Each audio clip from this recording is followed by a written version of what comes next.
अस्सलाम वालेकुम मेरे मोहतरम अजीज दोस्तों। आज का हमारा वाकया है एक जनाजे पर, जब एक बुजुर्ग ने अपनी सारी जायदाद अपना जनाजा ना पढ़ने वालों के नाम कर दी। तो उन लोगों ने उनके जनाजे के साथ क्या किया और ये सारा वाकया क्या था, आगे हम आपको इस वीडियो में बताएंगे। वीडियो में आगे बढ़ने से पहले आपसे गुजारिश है कि अगर आपने इस वीडियो को लाइक नहीं किया है तो वीडियो को लाइक जरूर करें और हमारे चैनल को सब्सक्राइब करके बेल आइकन भी जरूर दबा दें। तो चलिए शुरू करते हैं। गुजरे जमाने की बात है कि एक जगह एक इंतहाई मेहनती इंसान रहा करता था। उसका नाम सलाउद्दीन था। अब वो काफी बूढ़ा हो चुका था। उसने अपनी सख्त मेहनत से अपनी जमीन जायदाद बना रखी थी। उसके 3 बेटे थे जो उसके बाप के बिल्कुल मुतीजात थे। वालिद जितना मेहनती था उतने ही वो अय्याश परस्त थे। घर में किसी चीज की तंगी बर्दाश्त न होती। उस बुजुर्ग की पूरे इलाके में इज्जत थी। जो भी उससे मिलता सलाम दुआ जरूर किया करता था। एक दिन उस बुजुर्ग ने सोचा कि मेरे पास वक्त बहुत कम है। अगर मैं मर गया तो मेरे जाने के बाद मेरे बेटे जायदाद के लालच में न जाने क्या कर बैठेंगे। उन्होंने अपने 3 बेटों को अपने पास बुलाया और कहने लगे, मेरे प्यारे बेटों, मेरी जिंदगी का कोई भरोसा नहीं है। मैं चाहता हूं कि मेरे मरने के बाद तुम इसी तरह प्यार और मोहब्बत से रहो। मैंने सारी जिंदगी तुम्हारे लिए मेहनत करते हुए गुजार दी है, लेकिन बस सिर्फ दौलत ही जिंदगी की हर चीज नहीं होती। मुझे देखो, मैंने बेशुमार दौलत कमाई है, लेकिन आज जो कमाई मेरे काम आएगी वो तुम सब हो। मेरी जिंदगी की असल कमाई तुम लोग हो। मेरी दुनिया से रुखसत हो जाने के बाद मेरी जायदाद को मिलकर इस्तेमाल करना और मुझे हमेशा दुआओं में याद रखना। उसके बाद उस बुजुर्ग ने अपने बेटों से एक कलम और किताब लाने को कहा ताकि उन्हें वसीयत लिख के दे दे। बड़ा बेटा जल्दी जल्दी दोनों चीजें लेकर आ गया। उसी मौके पर उन्होंने वसीयत लिखकर उन्हें 2 अलग अलग लिफाफों में बंद करके अपने बेटों के हाथों में सौंप दिया। उनमें से एक पर लिखा था, इसे जनाजे से पहले सबके सामने पढ़ा जाए, जबकि दूसरे पर लिखा था कि इसे जनाजे के बाद सबके सामने पढ़ा जाए। बड़े बेटे ने लिफाफे संभाल कर अपने पास रख लिए। सलाउद्दीन की हालत दिन ब दिन बदतर होती जा रही थी। फिर आखिरकार उसका इंतकाल हो गया। सारे कस्बे में यह खबर फैल गई कि जमींदार साहब का इंतकाल हो गया है। जनाजा पढ़ने के लिए हजारों का मजमा हो गया। उन्हें कौन नहीं जानता था, लिहाजा जो सुनता गया उनके जनाजे में शिरकत करने के लिए अपने आप आ गया। बाप बेटे की मैयत कब्रिस्तान ले गए। इमाम साहब ने नमाज जनाजा पढ़ाने के लिए साफे दुरुस्त फरमाई। सब लोग खड़े हो गए तो बड़े बेटे ने आगे बढ़कर इमाम साहब के हाथ पर पहली वसीयत रख दी और कहा, यह मेरे वालिद साहब की वसीयत है और वालिद साहब के हुक्म के मुताबिक इसे जनाजे के सामने आवाज़ बुलंद पढ़ाई जाए और मेरे वालिद ने इसमें जो कुछ भी लिखा हो उसे आप इन सब मजमे वालों के सामने सुनाएं। इमाम साहब ने वसीयत का लिफाफा खोला। अंदर से कुछ कागज बरामद हुए। उन्होंने उसे खोलकर बाआवाज़ बुलंद पढ़ना शुरू कर दिया। उस पर लिखा था, मेरी पहली वसीयत यह है कि जो कोई भी मेरा जनाजा नहीं पढ़ेगा उसे मेरी तमाम दौलत और जायदाद का हक हासिल हो जाएगा। ये पढ़ते ही इमाम साहब समझ गए। तमाम सुनने वालों पर तब खौफ तारी हो गया। वहां पर सभी लोग खामोश थे और इनकी तादाद हजारों में थी। लेकिन यह सुनने के बाद खामोशी छा गई, जैसे सदियों से किसी का गुजर तक नहीं हुआ। हर कोई इसी कश्मकश का शिकार हो गया कि आखिर क्या किया जाए। हम तो जनाजा पढ़ने आए हैं, अगर नहीं पढ़ेंगे तो इस जायदाद के हिस्सेदार बन जाएंगे। इसी सोच के साथ एक शख्स सबसे निकलकर एक तरफ खड़ा हो गया, जिसका मतलब यह था कि वो जनाजा नहीं पढ़ेगा।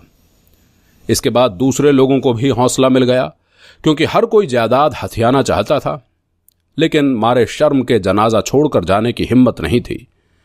बस एक शख्स के एक तरफ खड़े होने की देर थी कि देखते ही देखते जनाजे में आए हुए तमाम लोग एक तरफ जाकर खड़े हो गए, जिससे साफ ये जाहिर था कि वो सभी लोग जनाजा नहीं पढ़ाना चाहते ताकि उन्हें जायदाद में हिस्सा मिल सके।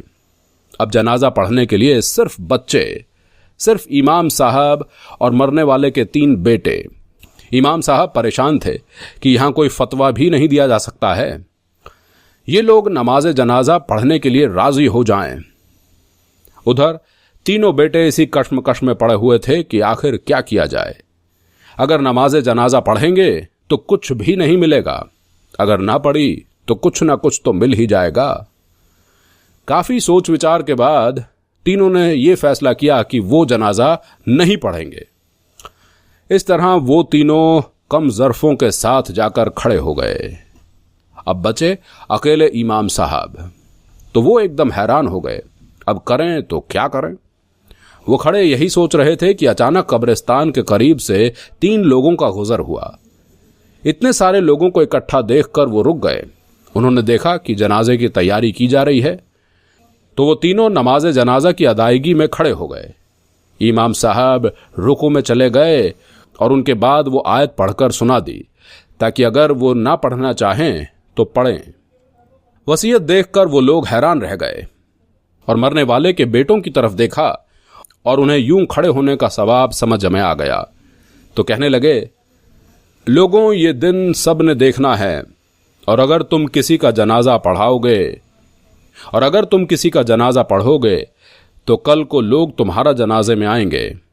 मगर उन्हें उस नसीहत का कोई फिक्र ना हुआ और सब लोग अपनी अपनी जगह खड़े खामोश रहे। वो लोग मौलाना साहब से मुखातिब होकर कहने लगे, इमाम साहब, हमें इस दुनिया की दौलत से कोई मतलब नहीं है। आप नमाज जनाजा पढ़ाना शुरू करें, हम जमात में खड़े हैं। ये सुनकर इमाम साहब ने अल्लाह का शुक्र अदा किया कि इस मसले का कोई तो हल निकला और फिर नमाज जनाजा पढ़ाना शुरू कर दी। इमाम साहब ने नीयत बांधी और नमाज जनाजा पढ़ना शुरू कर दिया। लेकिन वो सभी लोग ऐसे खड़े देखते रहे जैसे वो जनाजे में नहीं बल्कि कहीं और आए हों। जब नमाज जनाजा हो गई, दुआ करवाई गई, जब दफनाने का वक्त आया तो बड़े बेटे ने फिर आगे बढ़कर इमाम साहब के हाथ में एक और लिफाफा दे दिया और कहने लगा, ये मेरे वालिद साहब की दूसरी वसीयत है। वो चाहते थे कि नमाज जनाजा के बाद सब इलाके वालों को बाआवाज़ बुलंद सुनाया जाए।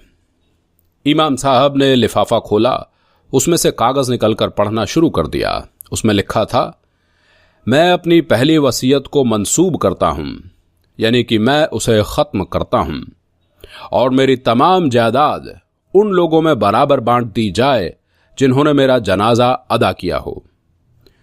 यह सुनना था कि हर तरफ खड़े लोग सर पीट कर रह गए और अब उनके बेटे भी एक दूसरे पर लानत करने लगे कि हमने चंद पैसों के खातिर ये काम किया। अगर हम इमाम साहब की बात मान लेते और अपने बाप की बात मानते हुए जनाजे नमाज अदा करते तो आज ही ये सारी जायदाद हमारे हिस्से में होती। लेकिन हम बेवकूफ़ इंसान थे, हमने अपने ऊपर गुनाह भी डाला और अपने बाकी जनाजे नमाज़र का अदा नहीं की। हम कैसे बेरहम बेटे हैं। और वो सब बेटे अफसोस करने लगे कि हमने बहुत बड़ा गुनाह कर दिया है, हमने बहुत बड़ी गलती कर दी है। लेकिन दोस्तों, यहाँ पर हमें भी ये समझना चाहिए कि जो गलती हम एक बार कर देते हैं उसे दोबारा संभाला नहीं जाता। इसलिए हमें हर अच्छा बुरा काम करने से पहले उसके बारे में अच्छी तरह से सोच लेना चाहिए, पूछ लेना चाहिए कि इसका अंजाम क्या होगा और आगे चलकर हमें क्या क्या मुसीबतें और क्या क्या अच्छाई देखनी पड़ सकती होंगी। फिर बूढ़े बाप की वसीयत के मुताबिक सलाउद्दीन की सारी जायदाद वहां के इमाम और वो तीनों मुसाफिरों के नाम कर दी जाती है और इमाम साहब और वो तीनों मुसाफिर बहुत ही ज्यादा खुश होते हैं और ये तीनों बेटे देखते ही रह जाते हैं। प्यारे दोस्तों, आपको ये वीडियो कैसी लगी हमें कमेंट करके जरूर बताइएगा। इंशाअल्लाह बहुत जल्द आपसे मुलाकात होगी एक और नई वीडियो में। खुदा हाफिज।